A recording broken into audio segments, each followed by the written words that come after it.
Hi friends, Canada में आए अब कई दिन हो गए हैं और जो पिछले कुछ दिनों में जो अनुभव किया है वो एक बात आपको दिखाना चाहूँगा और साझा भी करना चाहूँगा। वो ये कि जब भी यहाँ आप पैदल चलें और थोड़ा सा मेन सड़क से जब जाते हैं तो आपको कई स्कूल दिखते हैं और स्कूल्स के बगल में बहुत बड़े बड़े ग्राउंड। और ऐसा नहीं है कि ये ग्राउंड्स बहुत दूर दूर हैं, बहुत आसपास आपको ये ग्राउंड्स मिल जाएंगे और बड़े बड़े बच्चे खेलते हैं। तो ये चीज़ कनाडा में बहुत अच्छी लगी मुझे, जहाँ बच्चों के खेलने के लिए बहुत बड़े बड़े ग्राउंड्स हैं और यहाँ पर आप निश्चिंत होकर भेज सकते हैं अपने बच्चों को, आराम से वो खेलते हैं निश्चिंत होकर। तो ये एक बहुत अच्छी चीज़ है, दिखाता हूँ मैं आपको। ये देखिए, ये इस वक्त मैं मिसिसागा के ग्रॉसबी ड्राइव से थोड़ा सा आगे निकला हूँ और यहाँ पर एक स्कूल है और ये इस तरफ एक पार्क है।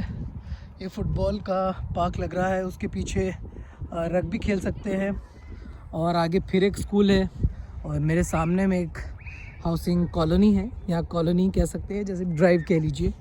और इस तरफ बच्चे बास्केटबॉल खेल रहे हैं, छोटे छोटे बच्चे हैं, स्कूल के बच्चे हैं, बाहर बिज़ी हैं और बच्चों के लिए खेलने के लिए पर्याप्त जगह है। और ऐसा यहाँ नहीं है, आप जहाँ जहाँ दूर दूर तक देखेंगे ना, खुली स्पेसेस हैं, बहुत खुला खुला है, मैदान बहुत है खेलने के लिए। तो यहाँ पर इन बातों का बड़ा ख्याल रखा गया है। तो जब भी आप, अगर आप परमानेंट रेजिडेंट हैं या अपने बच्चों के साथ कनाडा शिफ्ट हो रहे हैं, तो कम से कम आपको ये बात बहुत अच्छी लगेगी कि यहाँ पर बच्चों के लिए काफ़ी कुछ सोचा गया है।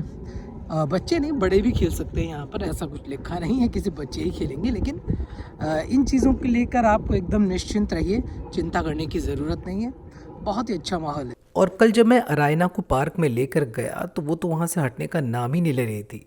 अभी देखिए, हे अरायना, ये तेरे खेलने का नहीं है बेटा, you are quite grown up. Arayna बेटा छोड़ दो, थोड़ा अपनी एज वाले गेम खेल लो बेटा। Oh finally yes. Hey Arayna, no no no no no no, चलो। ये क्या गेम था वैसे? मुझे नहीं, मैं मिट्टी में खोज रही थी कुछ, होपफुली कोई ट्रेजर मिले, बट ऐसा कुछ होता नहीं है। Okay, bye bye. मिट्टी में खेलने के बाद मैं अरायना को बास्केटबॉल कोर्ट की तरफ ले गया और वहाँ उसने खूब एंजॉय किया। Oh good.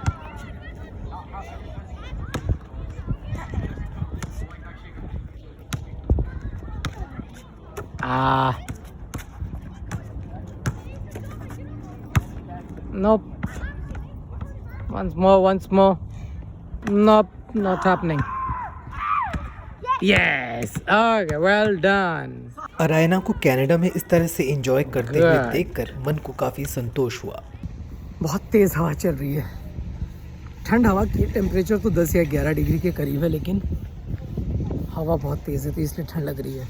तो फ़िलहाल मैं आज जा रहा हूँ एक्चुअली प्रेस्टो कार्ड लेने के लिए। प्रेस्टो कार्ड यहाँ पर बस में ट्रैवल करने के लिए लेना पड़ता है।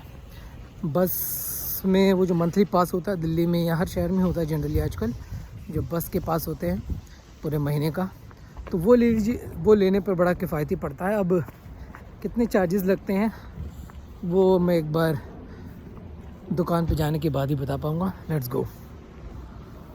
ये देखिए, यहाँ पे सड़कें खाली रहती हैं, बहुत कम भीड़ है, इतने अच्छे प्यारे प्यारे घर हैं और ऐसा नज़ारा इस स्ट्रीट का नहीं है, ऐसा लगभग हर स्ट्रीट में यही हालत है। घर सुंदर सुंदर है, खाली है, लोग अपने घरों के अंदर हैं और जो काम पे जाना है वो काम पे जा चुके हैं जो लोग। ये देखिए, ये टेरा पैक ट्रेल है, इस सड़क को टेरा पैक ट्रेल बोलते हैं। दोनों तरफ सड़क के अच्छे अच्छे सुंदर सुंदर मकान है। वाह, बाहर बहुत हवा चल रही थी तो मैं थोड़ा सा अंदर आ गया हूँ प्लाजा के। तो एक इम्पॉर्टेंट इन्फॉर्मेशन आपको देनी थी। देखिए, हम इंडिया से कनाडा तो आ गए हैं, लेकिन अब कनाडा आ गए लेकिन इंडिया के खर्चे कम नहीं हुए। इंडिया में अभी भी हमें EMI काफ़ी तरह की देनी पड़ती है और भी चीज़ें हैं, तो उसके लिए पैसे तो यहीं से भेजने पड़ते हैं। और दिक्कत ये कि जब भी यहाँ से आप पैसे भेजते हो बाहर, तो होता ये है कि आपके इतने सारे जो पैसे होते हैं ना, इतने से हो जाते हैं। क्यों? क्योंकि उसमें ट्रांजैक्शन कॉस्ट है, सर्विस चार्जेस है, बैंक चार्जेस है। तो कोई ऐसा एक ज़रिया होना चाहिए कि सस्ते से सस्ते में आप अपना पैसा वहाँ भेज सकें, और ये ज़रूरत पूरी करता है पे पेनी। पे पैनी एक ऐप है, मनी ट्रांसफ़र ऐप है, जिसके ज़रिए आप बहुत कम खर्च में कनाडा से इंडिया पैसे भेज सकते हैं। सबसे पहली चीज़ कि सबसे बेस्ट एक्सचेंज रेट आपको पे पैनी पे मिलेगी, गूगल से भी बेटर। यस, अब इससे ज़्यादा मैं और क्या कहूँ, गूगल से बेटर अगर आपको मिल रहा है तो आप एक बार करके देखिए। एक और चीज़, ज़ीरो ट्रांसफ़र फी, यानी यहाँ से यानी कि कनाडा से इंडिया भेजने में कोई ट्रांसफ़र फीस आपको नहीं लगेगी। तो ये जो जितने भी हिडन चार्जेस होते हैं ना, जब भी आप किसी फॉरेन कंट्री से इंडिया पैसे भेजते हो, तो पे पैनी ऐप पे कम से कम ये प्रॉब्लम नहीं है, ज़ीरो ट्रांसफ़र फीस है, तो करके देखिए। तीसरी चीज़ कि 24/7 टेक सपोर्ट है, तो अगर आपके ट्रांजैक्शन में आपको कोई भी प्रॉब्लम हो रही है, कहीं भी कोई चीज़ पे आपको कन्फ्यूजन है, पैसा अगर आपने भेज दिया अभी तक पहुंचा नहीं है या पहुंचने वाला है, तो अगर मन में जितनी भी शंकाएं हैं या कोई टेक्निकल प्रॉब्लम भी आ गई है, तो 24/7 टेक सपोर्ट है, तो तुरंत फ़ोन करिए, आपका प्रॉब्लम सॉल्व हो जाएगा। और हाँ, सबसे ज़रूरी बात, आप रेफर एंड अर्न करके भी पे पैनी ऐप से कमा सकते हैं। वो कैसे, मैं आपको समझाता हूँ। अगर आप हमारा रेफरल कोड यूज़ करेंगे तो जब आप ट्रांजैक्शन करेंगे तो हमें $10 मिलेंगे। इसी तरह आपके रेफरल कोड से जब कोई दूसरा डाउनलोड करके ट्रांजैक्शन करेगा तो आपको $10 मिलेंगे। तो और इस तरह से ये कमाई का सिलसिला भी शुरू हो जाएगा। तो जो भी स्टूडेंट्स हैं जो इंडिया पैसे भेजने चाहते हैं, यूरोप से, यूके से या फिर कनाडा से, तो पे पैनी ऐप उनको बहुत मदद कर सकता है। चलिए गाइस, अब आगे बढ़ते हैं और आपको आगे का वीडियो दिखाता हूँ।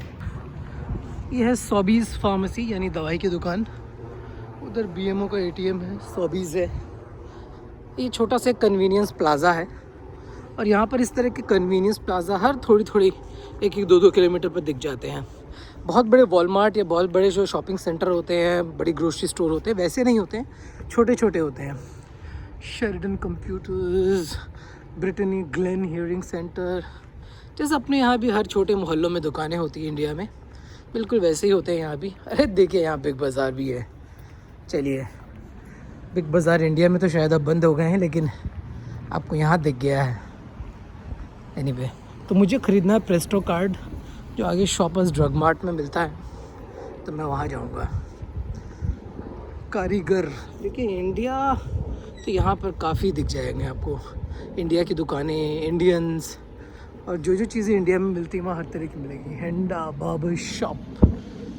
ये पिज़्ज़ा एक बहुत पॉपुलर चेन है यहाँ पर पिज़्ज़ा की। तो जब भी आप कनाडा आएंगे और टोरंटो, मिसिसागा ऐसे एरिया में होंगे, तो आपको हर थोड़ी देर पर पिज़्ज़ा तो दिख ही जाएगा। देख लीजिए, कीमत समझ लीजिए। Medium $9, large $11.49, extra large $13.49। चलिए आगे चलते हैं। Elegant dry cleaner, pants, skirts.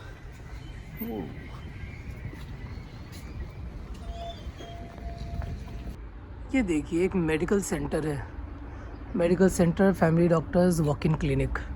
तो यहाँ भी वॉक इन क्लिनिक होते हैं, अगर आप जाएं तो आपको डॉक्टर देख लेगा, लेकिन ये बहुत महंगे होते हैं, ऐसा मैंने सुना। मैं कभी गया नहीं हूँ, लेकिन अगर आपके पास हेल्थ कार्ड नहीं, या पब्लिक जो सरकार की तरफ से इंश्योरेंस होता है, अगर वो कवर्ड नहीं है, तो फिर यहाँ पर डॉक्टर आपको इतने पैसे लेगा कि आपकी हालत ख़राब हो सकती है। मैंने सुना $60 से $70 तक वॉक इन के ले लेते हैं, लेकिन मुझे आइडिया नहीं है, तो कभी जाऊँगा तब बताऊँगा। फ़िलहाल तो इस दुकान के अंदर चलते हैं। यह है shoppers drug mart, let's go. तो फ्रेंड्स, मैंने प्रेस्टो कार्ड ले लिया है। ये कुछ ऐसा दिखता है प्रेस्टो कार्ड। इससे अब मैं बस में चढ़ूँगा तो इसको टैप कर दूँगा तो मेरा काम हो जाएगा। $4 इस कार्ड के लिए गए हैं, और मैंने $20 का लोडिंग किया है, यानी एक बार का $4 फेयर है यहाँ पर, जो 2 घंटे तक चलता है। तो इस प्रेस्टो कार्ड को अब मैं बस में चढ़ूँगा और प्रेस करूँगा और अपने आप पैसे कट जाएंगे। तो मुझे बार इसको लोड करना पड़ेगा, पर चलिए कम से कम एक चीज़ ये ज़रूरत थी, वो हो गई है। तो मैं शॉपर्स ड्रग मार्ट में हूँ इस वक्त, और शॉपर्स ड्रग मार्ट बेसिकली यहाँ दवाइयों की दुकान है, जो भी ओवर द काउंटर मिलती है, और देखता हूँ क्या क्या मिलता है, लेकिन प्रेस्टो कार्ड तो यहाँ से बन ही जाता है। तो ये है शॉपर्स ड्रग मार्ट की फार्मेसी, और यहाँ पर दवाइयाँ मिलती हैं, बहुत सारी चीज़ें मिलती हैं, आप देख सकते हैं। इस तरफ दवाइयाँ हैं, और चश्मे मिल जाएंगे आपको। यहाँ पे नेज़ल स्प्रे है, हज़ारों तरह की दवाइयाँ हैं यहाँ पे। राइनारिस $11 की, ये टाइलेनॉल $16 की। तो देखिए यहाँ पर ओवर द काउंटर बहुत सारी दवाइयाँ मिलती हैं, जिनको अगर लगता है आपको कि यहाँ नहीं मिलती तो बहुत कुछ मिलता है। ये देखिए कप सिरप है, ये यहाँ का $16 का है। इसके अलावा ये भी कफ एंड कोल्ड की दवा है, $20 $21 की है।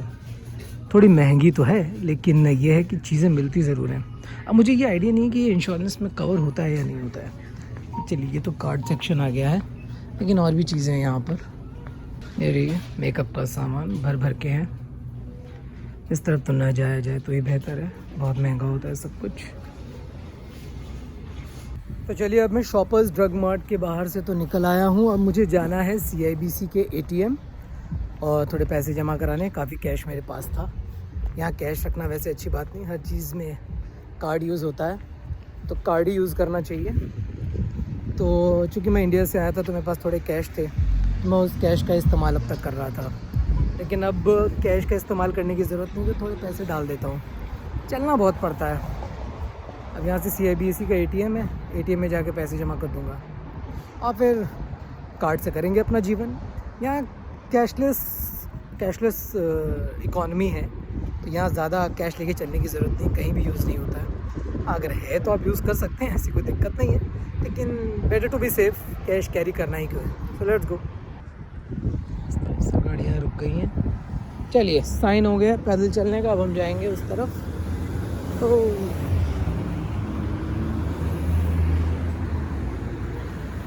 ये देखिए ज़ीब्रा क्रॉसिंग से हो गए पार हम। आप लोग जब भी कभी कनाडा आएँ तो यहाँ पर पैदल चलने की कोशिश करें, और पैदल चल के जब आप देखेंगे ना तो आपको इतनी नई चीज़ें दिखेंगी, इतना कुछ एक्सपीरियंस होगा शहर के बारे में, सड़कों के बारे में, स्ट्रीट्स के बारे में, यहाँ के ट्रैफिक के बारे में। तो हाँ, निश्चित तौर पर जब स्नो या बहुत ठंड होती है तब तो मुश्किल होता है। तो अब मुझे जाना है आगे थॉमस स्ट्रीट में CIBC की ATM। CIBC यहाँ की बैंक है, Canada imperial bank of commerce, वहाँ का ATM में चलना बहुत पड़ता है। मैं बस जानबूझकर नहीं ले रहा आज, हालांकि बस का कार्ड तो अभी मैंने लिया है। कितने सुंदर सुंदर घर हैं यहाँ पे। ये रही एक डेंटिस्ट की शॉप है, यहाँ पे डेंटिस्ट है, ओपन है। डेंटल यहाँ बहुत महंगा होता है, इलाज इंडिया से आने वाले वहीं पे अपना इलाज करा के आए, बहुत पैसे लगते हैं डेंटल, और इंश्योरेंस में कवर भी नहीं होता है। ये immigration visas and citizenship notary and legal services का ऑफिस है किसी का। वाह, तो यहाँ घरों के बीच में लोगों ने अपने ऑफिस भी बना रखे हैं नीचे ग्राउंड फ्लोर पे। चलते हैं।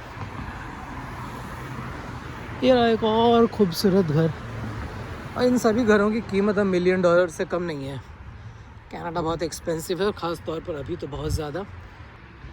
ये देखिए उस घर में तीसरी मंजिल पर कुछ सामान उनको उतारना है, नहीं रिपेयरिंग करनी है, तो नीचे से इस तरह की एक क्रेन है और वहाँ पर एक आदमी यहीं से चढ़ के रिपेयरिंग कर रहा है। वाह, ये सिस्टम बहुत ज़रूरी है। हालांकि ये मकान बहुत बड़ा नहीं है, 4 मंजिला मकान है, तो यहाँ तक तो क्रेन जा सकती है।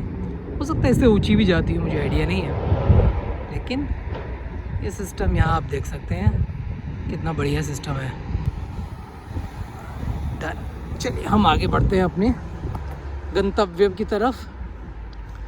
यहाँ इंडिविजुअल हाउसेस है, लेकिन इस तरह की बिल्डिंग्स भी हैं, 4-4 फ्लोर की बिल्डिंग्स भी हैं, तो ये भी अच्छे तरीके हैं। और बड़े बड़े कॉन्डोज़ भी, यानी कि 30 और 40 फ्लोर की बिल्डिंग्स भी हैं। लेकिन मुझे ये बहुत खूबसूरत लग रही हैं, अगर इसमें रहने को मिल जाए तो मज़ा आ जाए। हम खोज रहे हैं ऐसा घर जहाँ पर हमें 3 या 4 फ्लोर की बिल्डिंग में रहने का मौका मिले, लेकिन यहाँ पर अपार्टमेंट मिलना आसान नहीं है। जब आप लोग कनाडा आएंगे तो आपको समझ में आएगा कि यार रेंट पे चीज़ें लेना कितना मुश्किल है, और ख़ासतौर पर जो नए लोग हैं जिनके पास न जॉब है और जिनके पास न कोई क्रेडिट स्कोर है, उनके लिए तो बहुत ही मुश्किल है। इस पर एक वीडियो हम बनाएंगे, बहुत डिटेल में सारी चीज़ें समझाएंगे। लेकिन आज तो वॉक करते करते ये खूबसूरत सी बिल्डिंग दिख गई, तो मैंने सोचा कि दिखा ही दूँ। ये लीजिए, यहाँ पेट्रोल लेने आ गए हैं, सेल्फ सर्विस है। 143.6 डीजल की कीमत है, सेंट्स हो रहे हैं, डॉलर मत समझिएगा। Your destination is on the left. और मेरा ATM भी पेट्रोल पंप के बगल में ही है, और ये है टायर में हवा भरने वाली मशीन, जो आपको खुद ही इस्तेमाल करनी होती है, और पेमेंट भी करना होता है, फ्री नहीं है, ऐसा मुझे लग रहा है। एनीवे वो जब मेरी कार होगी, कार लूँगा तब मैं आपको दिखाऊंगा ये पूरी चीज़। चलिए फ़िलहाल तो एटीएम चलता हूँ। On the run. ये पेट्रोल पंप पर इस तरह की कन्वीनियंस स्टोर होते हैं, इसी के अंदर हो सकता है कि एटीएम हो। ओके, देखता हूँ शायद इसके अंदर एटीएम है या नहीं है। ये रहा एटीएम, इसी में मेरा काम हो जाएगा। चलिए पैसे जमा कराता हूँ, फिर आपको दिखाऊंगा। तो अभी मैं जिस कन्वीनियंस स्टोर में आया था वहाँ पर CIBC का एटीएम तो था, लेकिन उसके अंदर जो कैश जमा करने वाला सिस्टम है ना, वो नहीं था। तो हर एटीएम के अंदर आप कैश जमा नहीं कर सकते, कुछ होती हैं जो ब्रांच में होती है ज़्यादातर। तो मुझे लगता है कि मुझे CIBC के ब्रांच में ही जाना पड़ेगा। ये एटीएम तो सिर्फ पैसे निकालने के लिए था। तो लेट्स गो। और अब बस में जाऊँगा, थोड़ी दूर है, इस ठंड में पैदल चलने का मन नहीं है। और बस में जाएंगे तो प्रेस्टो कार्ड भी यूज़ हो जाएगा, तो देख लेते हैं कैसे यूज़ होता है Presto card. Let's go. Bus stop पे आ गए, यहीं पे आएगी वो बस, और उसके बाद में हम लोग आगे जाके जाएंगे CIBC के एटीएम। शानदार ट्रक है।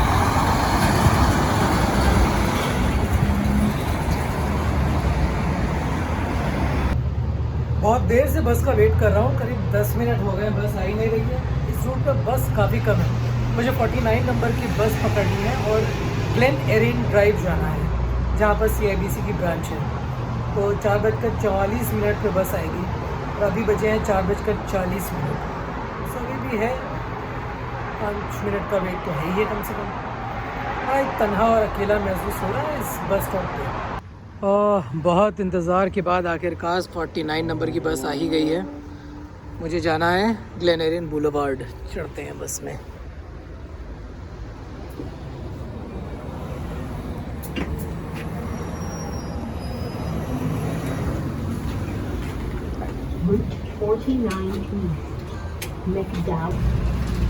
काम हो गया प्रेस्टो का, इसको घुसा लेते हैं अंदर।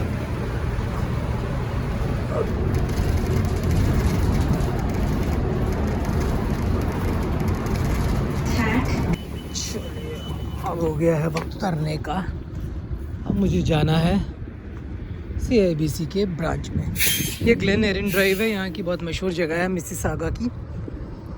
और इधर है डॉलरामा का स्टोर, और उधर है वॉलमार्ट, और वो है एरिन ड्राइव। मेरे पीछे डॉलरामा स्टोर है। ये मैं पहले आपको भी कई बार दिखा चुका हूँ, लेकिन आज फिर आ गया हूँ। एरिन ड्राइव में बार बार आना पड़ता है क्योंकि यहाँ पर काफ़ी सारे स्टोर्स हैं। डॉलरामा मेरे पीछे है, वॉलमार्ट भी आगे है, टिम हॉर्टन्स भी मेरे बगल में है। तो काफ़ी इम्पोर्टेंट एरिया है यहाँ पे, और जिनको भी शॉपिंग करनी होती है वो जानते हैं, जो भी कनाडा आएंगे उनको समझ में आ जाएगा। वो रही मेरी CIBC की ब्रांच जो मुझे दूर से दिख रही है। वो 5 बजे बंद हो जाएगी। आई डोंट नो मैं पहुँच पाऊँगा या नहीं पहुँच पाऊँगा। वो रही CIBC की branch. Let's go let's go let's go.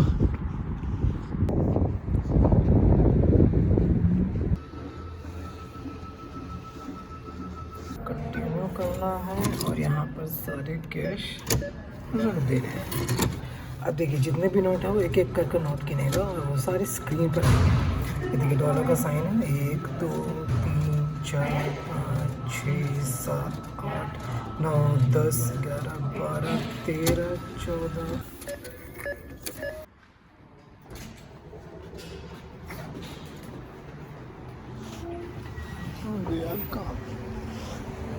मैं बहुत भाग भाग के आया था कि शायद ब्रांच बंद हो जाएगी तो फिर डिपॉजिट हो नहीं पाएगा, लेकिन ब्रांच बंद होने पर भी डिपॉजिट हो सकता था, क्योंकि जो ब्रांच का गेट है वो अंदर है और जो बाहर डिपॉजिट करने वाले ATM वो बाहर ही लगे हैं। इस बात का मुझे अंदाज़ा नहीं था।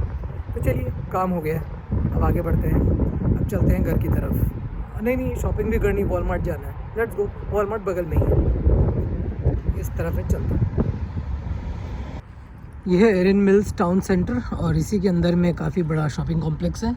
वॉलमार्ट भी इसके अंदर है, और इसके अलावा हज़ारों ब्रांड्स की भी हैं। अंदर चलते हैं और देखते हैं। हमने वॉलमार्ट में शॉपिंग कर ली थी, और ये वीडियो भी एडिट हो चुका है, और मैं घर पहुंच चुका हूँ। और घर पहुंचने के बाद अब चूँकि एडिट हो चुका है तो अब वीडियो अपलोड करने का वक्त है। तो अगर आपको ये वीडियो अच्छा लगा हो तो please guys like share subscribe कर दीजिए। बोलना तो अच्छा नहीं लगता लेकिन फिर भी कर दीजिए, फ्री है, पैसे लगते नहीं हैं। तो आपको अगर मज़ा ही आएगा। ठीक है, अगले वीडियो में मिलते हैं। Bye bye.